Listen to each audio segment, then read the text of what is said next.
জায়গায় এক একটা গুড়ি এক এক রকম লাগছে। এখানে পেট্রোলের দাম কিন্তু 98 টাকা। এই যে মা কাটাকাটি করছে, আলু ফালু কাটা চলছে এখন। আর অতিরিক্ত শরীরটা খারাপ হয়ে গেছিল।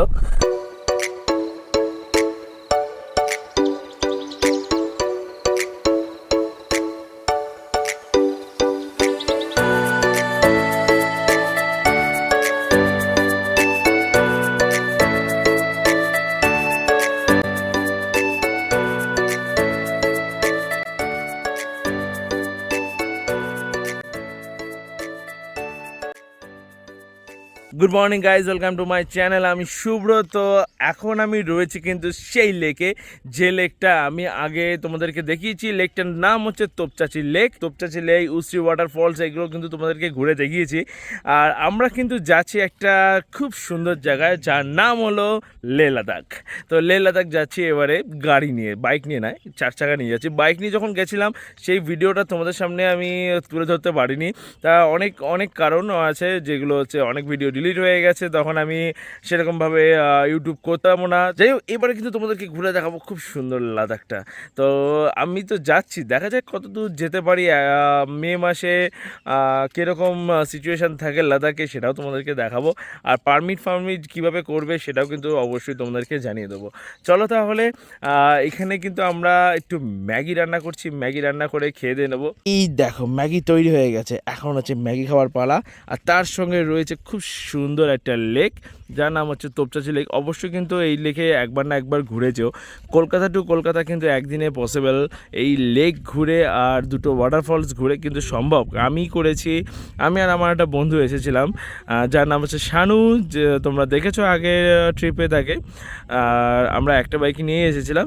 আর এই দেখো, এইটা হচ্ছে সেই পরেশনাথ পাহাড়, পরেশনাথ মন্দির কিন্তু সেই উপরে রয়েছে। আমরা গেছিলাম ট্রেকিং করে, সেই ভিডিও নেই ইউটিউবে। তো নেক্সট বার যখন যাব তখন কিন্তু তোমাদেরকে ঘুরে দেখাবো এই পরেশনাথ মন্দিরের যে ট্রেকিংটা, সেই ট্রেকিংটা দারুণ একটা ট্রেকিং।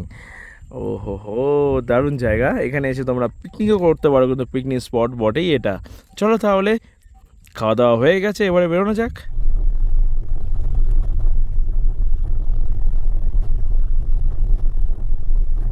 তো গাইজ, এই জায়গাটা দেখো, এই গাছগুলো, এটা কি গাছ? বট গাছ।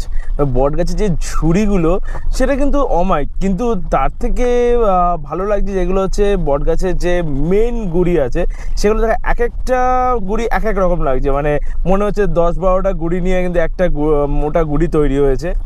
এই দেখো, এই জায়গাটা কতটা সুন্দর লাগছে, দুপাশ দিয়ে গাছ, মাঝখান দিয়ে কিন্তু রোড। আরেকটা কথা বলে দিই, এই ড্যামটায় আসতে গেলে দিতে হবে কিন্তু এন্ট্রি ফিজ। 4 চাকার জন্য 100 টাকা, বাইকের জন্য 15 টাকা, তারপরে 3 চাকার জন্য কত টাকা যেন দেখলাম, ভুলে গেছি। যাই হোক, এই লেকটার নাম কিন্তু তোপচাঁচি লেক। মনে রাখবে কিন্তু, ধানবাদ আসলে কিন্তু অবশ্যই ঘুরে যেও এই সুন্দর একটা লেক। তো আমরা এসে গেছি গেটে। এই গেটে কিন্তু এন্ট্রি ফিজটা দিতে হয়। তো এন্ট্রি ফিজটা তোমাদেরকে একবার দেখিয়ে দিচ্ছি।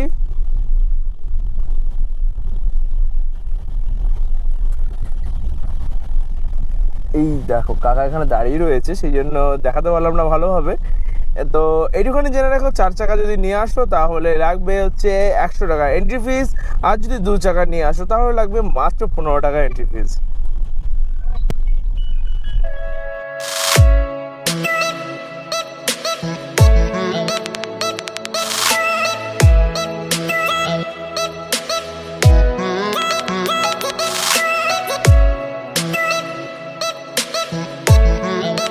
এই যে পাহাড়টা দেখতে পাচ্ছ আবছা আবছা, এটাই কিন্তু পরেশনাথ পাহাড়। আর এর উপরে উঠলে কিন্তু সেই সুন্দর মন্দিরটা তোমরা পেয়ে যাবে, যার নাম হলো পরেশনাথ শিবা টেম্পল।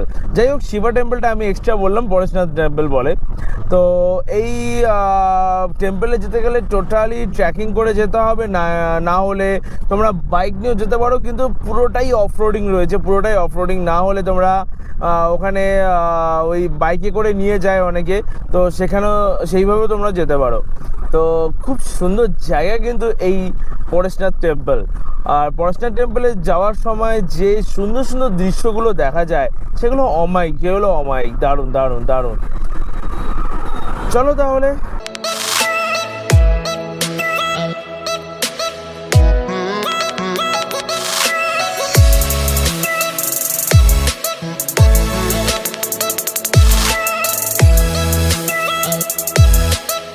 এতক্ষণ কিন্তু রাস্তা দারুণ ছিল, এখন আবারও রাস্তা খারাপ হয়ে গেল। তো এই রাস্তা কতক্ষণ থাকবে কে জানে। এখন কোথায় রয়েছি আমরা সেটাও আমি বুঝতে পারছি না, কারণ কোথাও লেখা নেই।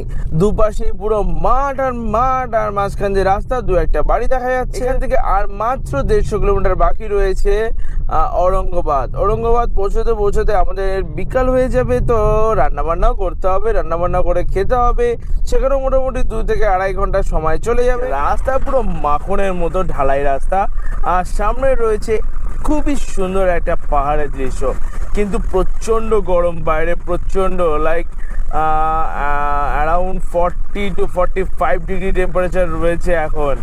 বাপরে বাপ।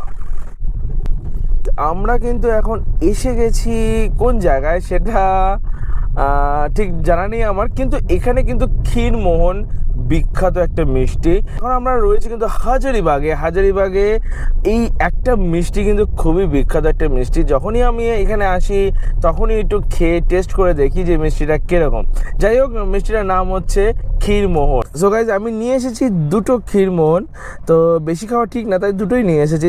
দুটোর দাম হচ্ছে 20 টাকা, আর যদি কেজি ধরে নাও তাহলে 250 টাকা কেজি কিন্তু এই ক্ষীরমোহন।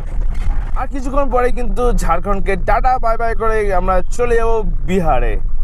এখন আমরা এসে পৌঁছেছি একদম ঝাড়খণ্ড আর বিহারের বর্ডারে। তো বিহারে ঢোকার আগে একটু তেল ভরে নিলাম।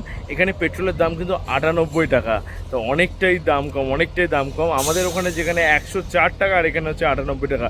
যতই যাবো ততই কিন্তু তেলের দামটা কমে যাবে, আর 98 টাকা 95 টাকা এরকমই থাকবে, তার বেশি হবে না। বিহারে হয়তো একটু দামটা বেশি, সেই জন্য আমি এখান থেকে তেলটা ভরে নিলাম। তো তেল ভরার সঙ্গে সঙ্গে আমি মা একটুখানি ফ্রেশ হয়ে চলে এলাম। তো এবারে হচ্ছে আবারও রওনা দেওয়ার পালা। তো এখান থেকে ঔরঙ্গাবাদ আর 87 কিলোমিটার মতো বাকি রয়েছে। 87 কিলোমিটার যেতে কিন্তু সময় দেখাচ্ছে 2 ঘন্টা লাগবে। তো 2 ঘন্টা মানে বিরাট ব্যাপার, রাস্তাও সেরকম রয়েছে নিশ্চয়ই, সেই জন্য 2 ঘন্টা দেখাচ্ছে। চলো তাহলে বেরোনো যাক। তো গাইজ, এই জায়গাটার রাস্তাটা দেখো, রাস্তাটা কবে যে এইসব রাস্তা তৈরি হবে কে জানে। তো একবার ভুল করে সোজা চলে গেছিলাম যখন, তখন অনেকটা ঘুরতে হয়েছিল, মোটামুটি 10 কিলোমিটার এক্সট্রা ঘুরতে হয়েছিল। তো সেই জন্য এবারে আর ভুল না করে কিন্তু ঢুকে পড়লাম এই রাস্তাটায়। কি ধুলো আর কি বাজে রাস্তা, বাপরে বাপ। আর 121 কিলোমিটার বাকি রয়েছে, আশা করছি বিকালের মধ্যে ঢুকে যাব ঔরঙ্গাবাদ। এই দেখো রাস্তা তৈরি হচ্ছে, এই রাস্তাগুলো তৈরি হয়ে যাওয়ার পরে কিন্তু রাস্তাগুলো কিন্তু দুর্দান্ত হয়ে যাবে, দুর্দান্ত। তো কবে যে তৈরি হবে এই রাস্তা, তো 21-22 সাল থেকে দেখেই যাচ্ছি রাস্তা তৈরি হচ্ছে, কবে যে তৈরি হবে। এখনো হয়তো 2-3 বছর লেগে যাবে এই রাস্তা পুরোপুরি তৈরি করতে।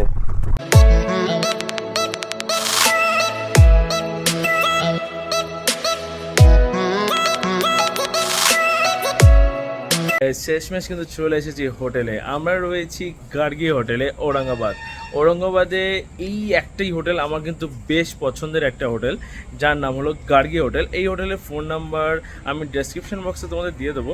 সারাদিন ড্রাইভ করার পরে খুবই টায়ার্ড, কালকে বেরিয়েছিলাম রাত 12টার সময়, আর এখন বাজে অলমোস্ট 6:30টার মতো। তো আমরা এখানে 6টা নাগাদ এসে পৌঁছেছি, তার মানে 12টা থেকে 4টে পর্যন্ত আমি ড্রাইভ করেছি, 4টে থেকে 9টা পর্যন্ত ঘুমিয়েছি, আর বাকি টাইমটা আমি ড্রাইভ করেছি।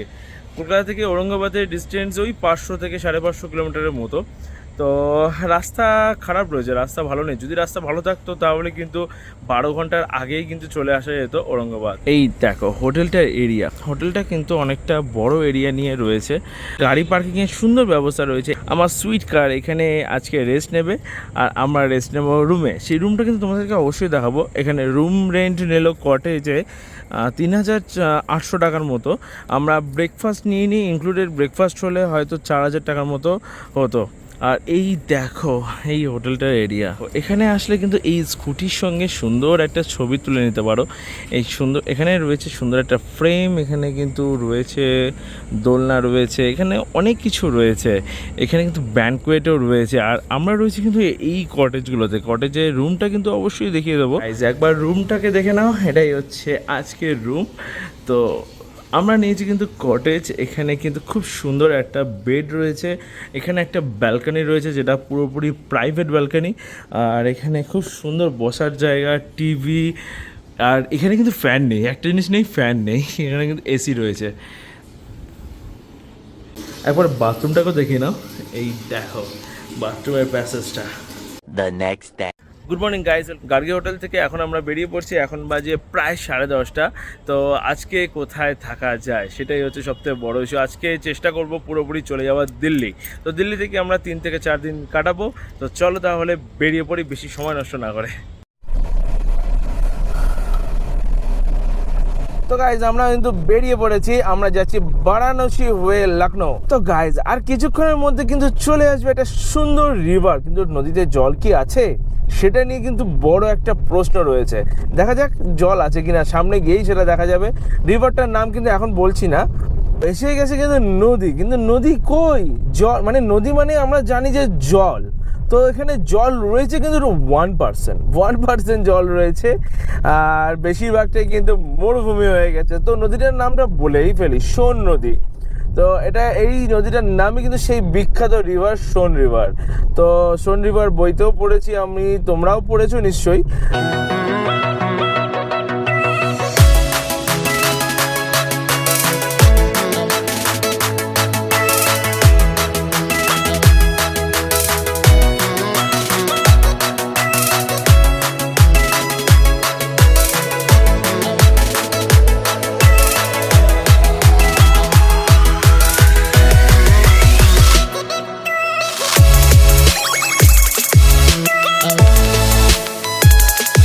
নদী কিন্তু শেষ হয়ে গেছে, আর এই জায়গাটার নাম কিন্তু দেরি।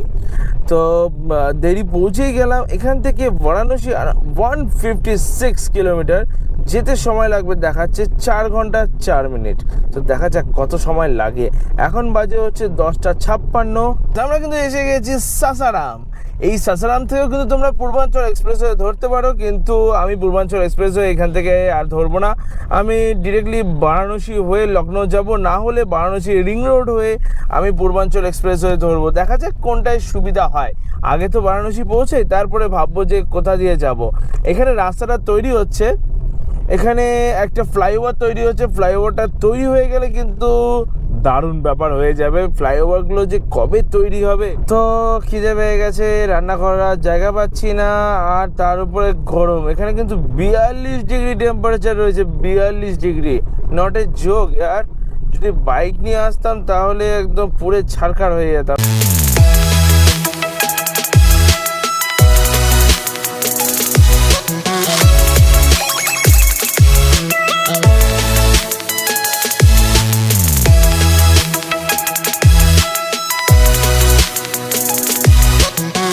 গাইজ আমরা কিন্তু ঢুকে গেছি ইউপিতে। বিহারকে টাটা বাই বাই করে ঢুকে বললাম আমরা ইউপি। এখানে লেখা আছে কিন্তু thank you, wish you a happy journey. তো গাইজ একটু গাড়িতে তেল ভরে নিচ্ছি। তো আমাদের তো খিদে পেয়েছে, না খেলেও চলে যাবে অনেকক্ষণ, কিন্তু গাড়ির খিদে পেলে না খাবার দিলে কিন্তু আর চলবে না। তো এখানে পেট্রোলের দাম দেখে জাস্ট অবাক হয়ে গেলাম। পেট্রোলের দাম হচ্ছে 94 টাকা 65 পয়সা। ভাই মানতে হবে। সো গাইস খাওয়া দাওয়া কমপ্লিট হয়ে গেল। তো আমরা এই রেস্টুরেন্টে খেলাম, সাক্ষী হোটেল। তো অনেকক্ষণ পরে একটা রেস্টুরেন্ট পেলাম যেটা খাওয়ার মতো, মানে এর আগে রেস্টুরেন্ট পাচ্ছিলাম কিন্তু সেই সব রেস্টুরেন্টে আমি খাইনি। তার কারণ হচ্ছে আগের বার বাবার সঙ্গে যখন আমি ঘুরতে গেছিলাম তখন ওই সব রেস্টুরেন্টে খেয়ে পেটটা একটু প্রবলেম হয়ে গেছিলো। তো সেই জন্য ওই সব রেস্টুরেন্টে না খেয়ে একটা মোটামুটি ভালো রেস্টুরেন্টে খেলাম। তো খাওয়া দাওয়া কমপ্লিট হয়ে গেল, কারণ রান্না করার জায়গাই পাইনি। প্রচণ্ড গরম ছিল, বিহারে প্রচণ্ড গরম ছিল। ইউপিতে তো একটু তাও শান্তি। তো এখন অতটা গরম নেই যতটা গরম কিন্তু বিহারে ছিল। চলো তাহলে বেরোনো যাক। এখানে যেরকম ওয়েদার রয়েছে, এখানে ওয়েদারটা কিন্তু বেশ ভালোই রয়েছে বিহারের তুলনায়। বিহারে 42-43 ডিগ্রি টেম্পারেচার ছিল, তার তুলনায় অনেকটাই বেটার। আর আমরা এই রেস্টুরেন্টটায় খেলাম, সাক্ষী ফ্যামিলি রেস্টুরেন্ট। সো গাইজ এখন কিন্তু আমরা এসে পৌঁছেছি চান্দৌলি। আমরা কিন্তু এসেই গেছি বারাণসী। সামনেই কিন্তু আসছে সেই গঙ্গা নদী, যে গঙ্গা নদীতে আরতি করতে দেখা যায়, কিন্তু আরতি আমরা দেখতে পারবো না।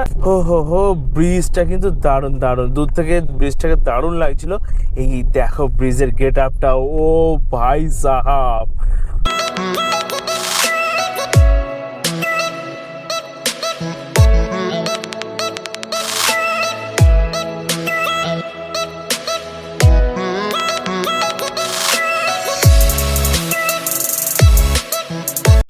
তো গাইজ এখানে একটুখানি দাঁড়ালাম আমরা, কারণ খাবো হচ্ছে আখের রস। কাকা বানাচ্ছে এখানে, কিন্তু আখের রসে প্রাইস হচ্ছে 20 টাকা গ্লাস। মানে এরকম গ্লাস ফেলে রেখেছে, এই যে দিচ্ছে এরকম গ্লাস 20 টাকা পার গ্লাস। দেখো এটাই কিন্তু বারাণসী রেলওয়ে স্টেশন। আর এখানে একটা জিনিস দেখলাম, যেটা হচ্ছে রেল লাইন আছে, ট্রেনও যায় কিন্তু রেল গেট নেই। এই দেখো কি সুন্দর স্টেশনটা, এই প্রথমবার দেখলাম বারাণসী রেলওয়ে স্টেশন। তো গাইজ আমরা আবার একটু দাঁড়ালাম ফালুদা খাওয়ার জন্য। মা গেছিলো ফুচকা খেতে, আর আমি খাচ্ছি এই দেখো ফালুদা। এখানে ফালুদা কিন্তু অনেক কিছু দিয়েছে, টুটি ফুটি থেকে শুরু করে আইসক্রিম, চকো, সস থেকে শুরু করে অনেক কিছুই দিয়েছে।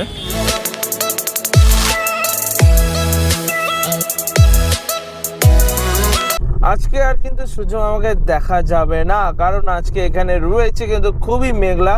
কালকে সূর্য মামাকে বেশ দারুণ লাগছিল। আমি চাই আমি যখন পাহাড়ে উঠবো তখন বিকালবেলাটা আর সকালবেলাটা ভালোভাবে সূর্য মামাকে দেখা যায়, তাহলে তো মনটা ভরে যায়।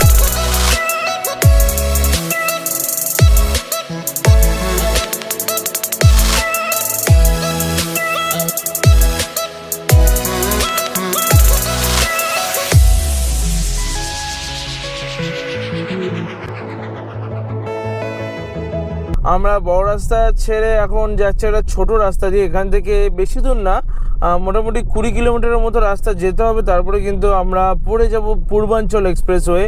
এখন টাইম হয়েছে 7টা 8। আজকে সেরকমভাবে গাড়ি চালাতে পারিনি। আজকে সকাল থেকে 300 থেকে 350 কিলোমিটার গাড়ি চালিয়েছি। আমরা কিন্তু এসে গেছি এক্সপ্রেসওয়ে। এবারে এন্ট্রি নিতে হবে। এন্ট্রি মানেই হচ্ছে টোল প্লাজায় টাকা দিতে হবে, মোটা টাকার ব্যাপার একটা। এই দেখো এসে গেছে টোল। তো বড় এক্সপ্রেসওয়ে মানেই কিন্তু বড় টোল। তো এখানে কত টাকা দিতে হবে সেটা আমি পরে তোমাদেরকে জানাচ্ছি, কারণ এখন তো আমি জানতে পারবো না যে কত টাকা দিতে হচ্ছে। আশা করি 100-150 টাকা তো দিতে হবেই হবে।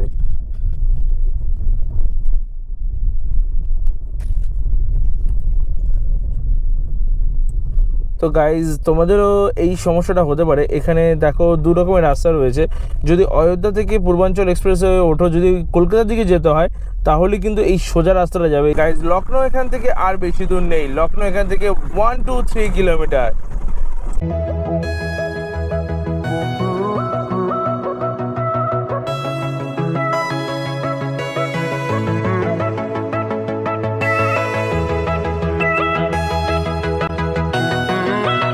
সো গাইজ লং টাইম, মোটামুটি 200 কিলোমিটার পরে কিন্তু এখানে এসে দাঁড়ালাম।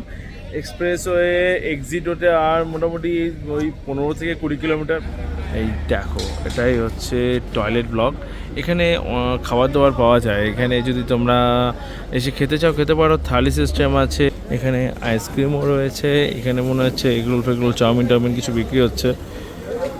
এখানেও আলু ফালু কিছু রয়েছে, অনেক কিছু খাবার দাবার পাওয়া যায়। তো খাবার দাবার অ্যাভেলেবেল পাবে।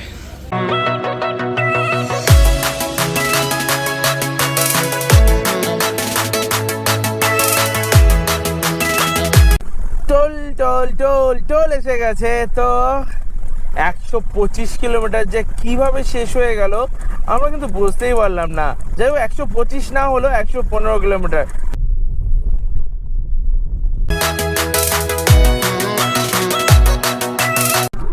শেষ, পূর্বাঞ্চল এক্সপ্রেসওয়ে শেষ। এবারে আমরা লখনৌ সিটির দিকে যাচ্ছি। তো কিছুটা লখনৌ সিটির মধ্যে দিয়ে যাব। এখন মনে হয় অতটা জ্যাম হবে না।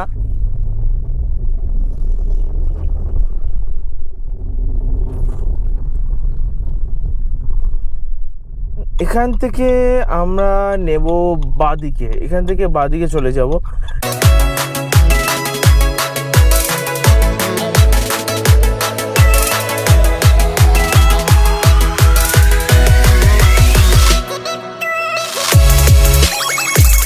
এই রোড কিন্তু শেষ। এই রোডটা হচ্ছে NH27 এরকম কিছু একটা রোডের নাম।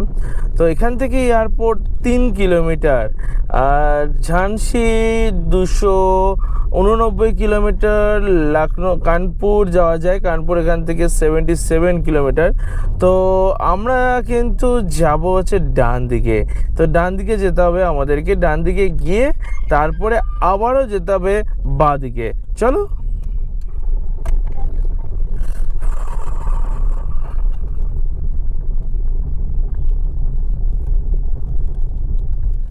এখন আর কোনো সিগন্যাল নেই, রাত হয়ে গেছে, রাত 10টার পর থেকে সিগন্যাল আর থাকে না।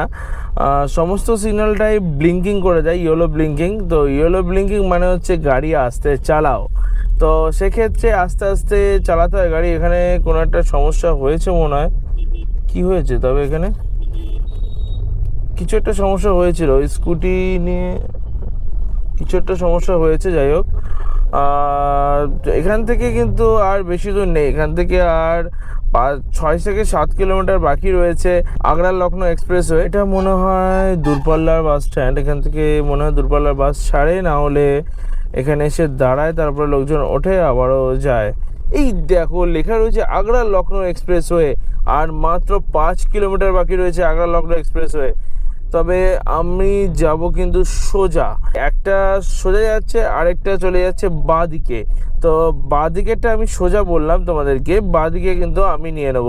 লেখা রয়েছে দেখো আগ্রা লখনৌ এক্সপ্রেসওয়ে, আর মাত্র 5 কিলোমিটার বাকি রয়েছে।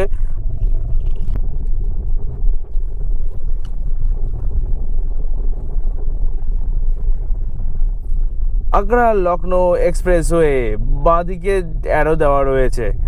এবারে বাঁ দিকে যেতে হবে আগ্রা লখনৌ এক্সপ্রেসওয়ে উঠতে গেলে। এই দেখো এখান থেকে কিন্তু শুরু হয়ে গেছে সেই মাছের কাটার মতো লাইটগুলো। সো গাইজ, এখন আমাদের রান্নাবান্না হচ্ছে। এখন বাজে হচ্ছে প্রায় 11:30। 11:30 বাজতে 5 মিনিট বাকি, 5 মিনিট। তো আজকে রান্না হবে হচ্ছে ডিম ভাজা, আলু সেদ্ধ মনে হয় মা দেবে, আর হচ্ছে ডাল আর ভাত, আর কিছু না। এই যে মা কাটাকাটি করছে, আলু ফালু কাটা চলছে এখন। আর তা কাটাকাটি হয়ে গেলে তারপরে কিন্তু ভাত বসিয়ে দেবে। তো আমরা রয়েছি কিন্তু এই টোল প্লাজাটায়, মানে আগ্রা লখনৌ এক্সপ্রেসওয়ে প্রথম টোল প্লাজায়। তো আমি এখানে একটুখানি শুয়ে পড়বো, কষ্ট হয়ে গেছে, খুব ক্লান্ত লাগছে, আমি একটুখানি শুয়ে পড়ি। তো চলো আবার দেখা হচ্ছে খাওয়ার সময় তোমাদের সাথে। 1 hour later. তো গাইস, খাওয়া দাওয়া কমপ্লিট হয়ে গেছে আমাদের। তো কি কি খেলাম সেটা দেখাতে পারলাম না, তার কারণ হচ্ছে ঘুমিয়ে পড়েছিলাম, ঘুম থেকে উঠেই খেলাম। তো আধ ঘন্টার মতো আমি ঘুমিয়েছি এই নিচে বসে। এই যে আমাদের জিনিসপত্র রাখা রয়েছে দেখছো, তো এই জায়গাটায় মানে প্লাস্টিক পেতে শুয়ে পড়েছিলাম, প্লাস্টিক পেতে রান্না বান্না হচ্ছিলো, তার পাশে আমি শুয়ে একটু ঘুমিয়ে নিয়েছিলাম। তো এখন বাজে 1:05 বাজে, 1:05 বাজে গেছে। তো এখান থেকে দিল্লি এখনও 500 কিলোমিটার মতো বাকি রয়েছে।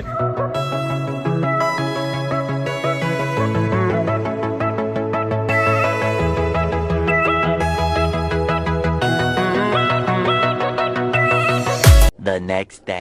Good morning guys. কালকে কিন্তু প্রথম রেস্টরুমে আমরা ঘুমিয়ে পড়েছিলাম, কারণ প্রচণ্ড ঘুম পাচ্ছিল, গাড়ি চালাতে পারছিলাম না। চলো তাহলে বেরোনো যাক। এবারে আমরা কোথায় দাঁড়াবো? নেক্সট ফুড প্লাজাতে, 100 কিলোমিটার পরে। পেট্রোল পাম্পটা খুবই সুন্দর, খুবই সুন্দর একটা পেট্রোল পাম্প। এখানে গাড়ি রেখেও কিন্তু তোমরা ঘুমিয়ে নিতে পারো, কিন্তু আমি বলবো এখানে গাড়ি রেখে ঘুমানোর থেকে এই ফুডিং যে জায়গাটা রয়েছে, এই ফুড প্লাজার এখানে গাড়ি রেখে ঘুমানোটা কিন্তু বেটার।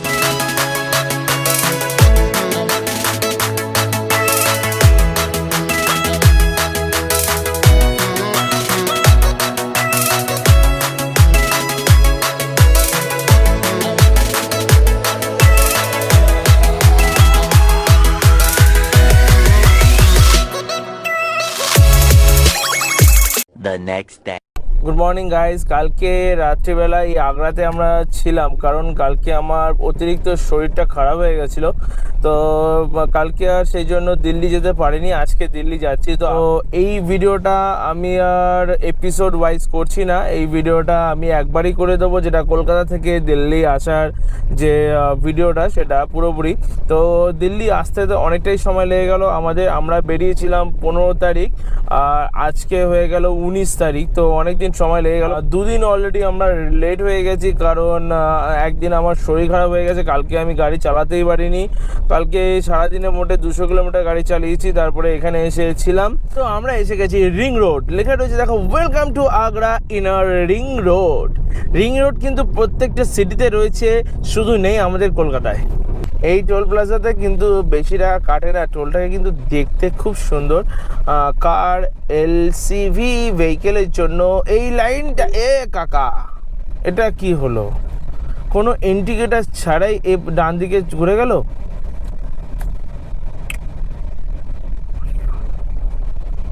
কত টাকা কাটে ভাই?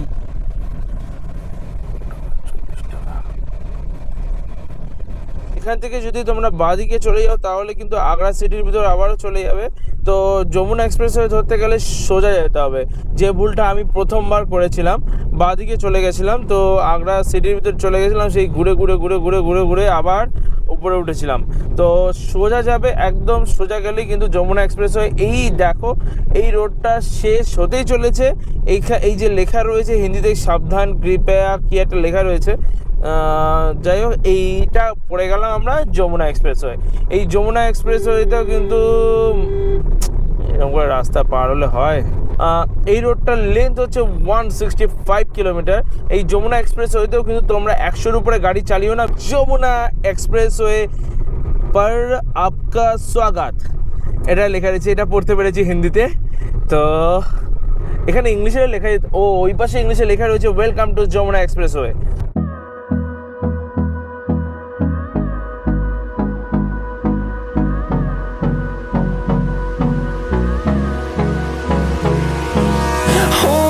Close till I get up. Time is barely on our side. I don't wanna waste what's left. এসে গেছে টোল প্লাজা। তো এই যমুনা এক্সপ্রেসওয়ে কিন্তু অনেকগুলো রেস্ট এরিয়া আছে। ওই টু হুইলার বাইকের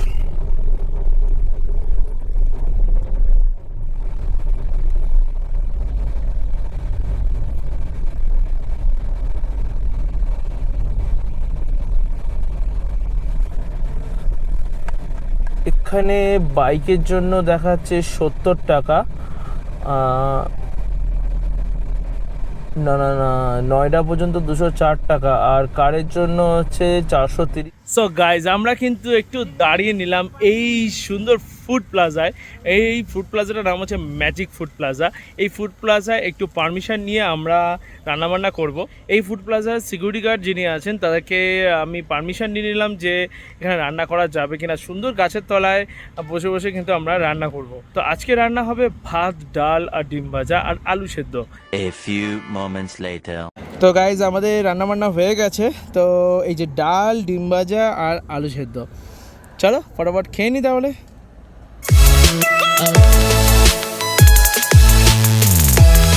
সো গাইজ এসে গেছে কিন্তু মথুরা। তো মথুরা এখান থেকে বেশি দূর না, নামলেই 5-10 কিলোমিটার পরে কিন্তু মথুরা শহরটা পড়ে যাবে। এখানে সামনে রয়েছে একটা টোল প্লাজা, এটা হচ্ছে মথুরা বৃন্দাবনের টোল প্লাজা।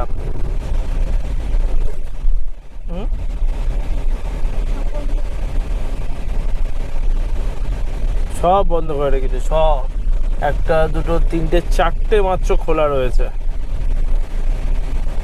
কি হলো রে ভাই?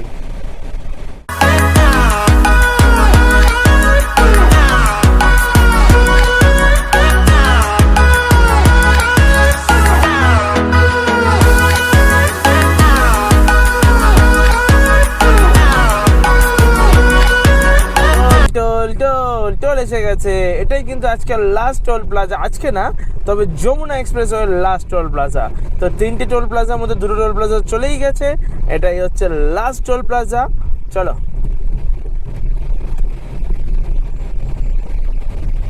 দেখো এই টোল প্লাজায় লেন কিন্তু অনেকগুলো রয়েছে, দুটো চারটে বা ছটা লেন মাত্র খোলা রয়েছে।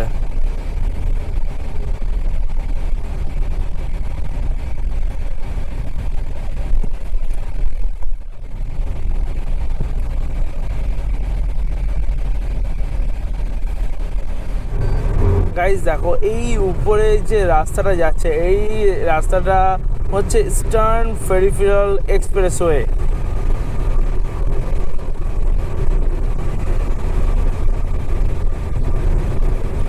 তোমরা যদি কেউ ডিরেক্ট মুরথাল যেতে চাও, মানে যদি লাদাখ যাও, অনেক সময় অনেকে দিল্লিতে স্টে না করে মুরথালে চলে যায়, সেক্ষেত্রে তোমরা কিন্তু মুরথালে যেতে পারো এই ইস্টার্ন পেরিফেরাল এক্সপ্রেসওয়ে দিয়ে। থ্যাংক ইউ, ভিজিট এগেইন লেখা রয়েছে। তো শেষ, তো আমাকে কোন দিকে যেতে হবে? আই থিঙ্ক সো স্ট্রেট না গিয়ে, না স্ট্রেট না, আমাকে যেতে হবে বাঁ দিকে।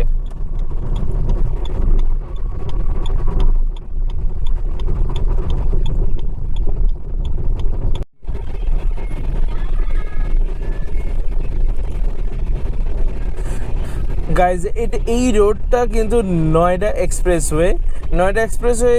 খুব একটা রাস্তা আমরা পাবো না, আর 16 থেকে 20 কিলোমিটারের মতো এই রাস্তাটা পাবো, তারপরে কিন্তু অন্য রাস্তা চলে যাবো। কারণ এখন এখান থেকে নিউ দিল্লি 33 কিলোমিটার বাকি রয়েছে, যেতে সময় লাগবে মোটামুটি 40 মিনিটের মতো।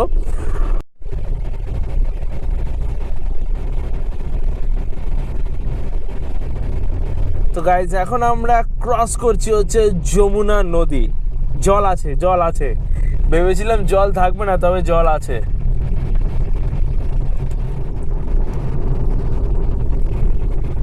এই দেখো টানেল, এটা হচ্ছে আর্টিফিশিয়াল টানেল। টানেল তো সবই আর্টিফিশিয়াল হয়, এটা হচ্ছে দিল্লির টানেল। ওয়াও, এই প্রথমবার টানেলের ভিতরে ঢুকলাম দিল্লিতে।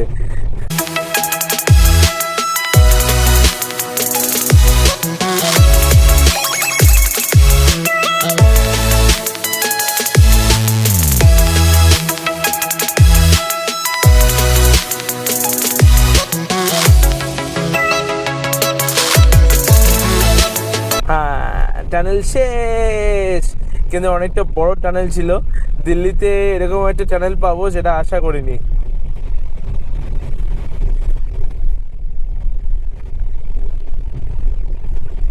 গাইজ ইন্ডিয়া গেটের চারপাশে আমরা কিন্তু পুরো ঘুরছি। ওটা কি? এই দেখো, কি এটা? What is this?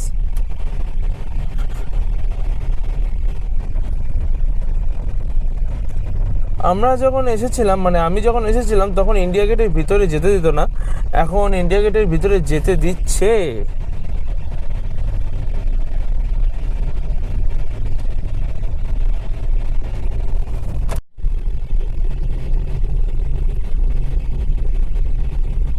So guys আমরা পৌঁছে গেছি দিল্লি। অনেকক্ষণ খোঁজাখুঁজির পরে কিন্তু আমরা পেলাম এই হোটেলটা। এই হোটেলটার প্রাইস অনেকটাই কম, আর রুমও মোটামুটি ভালো। তো আমাদের গাড়ি এখানে পার্কিং করা রয়েছে, খুবই সুন্দর পার্কিং এরিয়াও রয়েছে এখানে, কিন্তু প্রত্যেকটা হোটেলেই কিন্তু পার্কিং রয়েছে। এই দেখো এখানে সুন্দর বেসমেন্ট রয়েছে, কিন্তু বেসমেন্টে ঢোকাতে গিয়ে আমার গাড়ি হয়ে গেছে একটা সর্বনাশ। এই দেখো গাড়ি পুরো ঘষে গেছে আমার, কারণ বেসমেন্টটা আমার গাড়ির তুলনায় সরু হয়ে গেছে।